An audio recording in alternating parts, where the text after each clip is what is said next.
So let me ask you this. How important is it for families to have a plan B just in case something happens with their main source of income?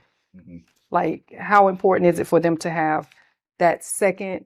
So you said they got plan A income, right? Yes. I'm a school teacher. I'm saying plan B. I think you need to have a plan A and a plan A, right? Okay. Okay. A plan B, normally most people look at it as a fallback. Yeah. At least I have something to fall back on. Mm-hmm. Well, if you in your mind is a plan B, you're not going to work it as hard as your plan A. Matter of fact, when you don't feel like it, you're not going to work the plan B. Okay. Right?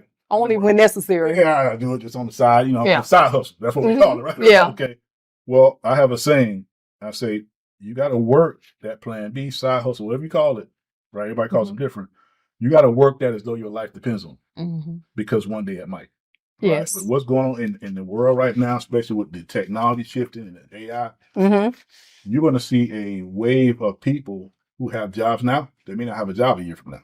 Okay. Right. So you want to be working that side hustle, that plan B, as if though I'm losing my job next month.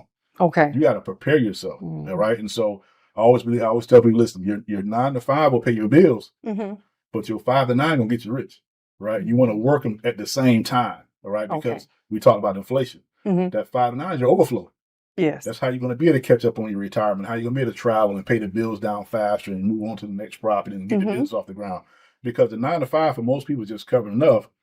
In worst case, a lot of them are upside down already with a 9 to 5. So you're going to need that plan B to bring in that overflow income that you need to just live life better, just to live more the American dream. And it is also there just in case, I walk in and my box is packed up on my desk. I'm not going in panic mode. Yeah. Man, I wish I took the plan B more serious, right? Because your plan A might pay you $6-7 a month. Your plan B might pay you $1,000. Okay. You need to be working that plan B to get you up to replacing that full-time income. Right. Right. So, yes. Yeah. Yes. It makes a lot of sense. Explain how you just diversify a person's portfolio. So diversification is basically just the old adage of not putting all your eggs in one basket. All right. I think as a society, we try to lean to things that we feel are going to get us rich quicker. Right. Like right now, the biggest talk is crypto. Right. I don't put all my stuff. Right. Look, I always have said, don't take your rent money to Vegas. Yes. Because the odds are you're going to come back without your rent money. Right or wrong. You might think you hit it big. I know that's right. And so everything has risk. So all diversification basically means I'm not putting all my eggs in one basket. Right. So you may have some money, some of your income going to your safety net, like your emergency savings. You may have money going to your 401k, some going towards your pension, some going to your Roth IRA, some going to your annuity, some going to the side to start that real estate portfolio, right? Then you may have some sprinkled in the stock trading and crypto, etc.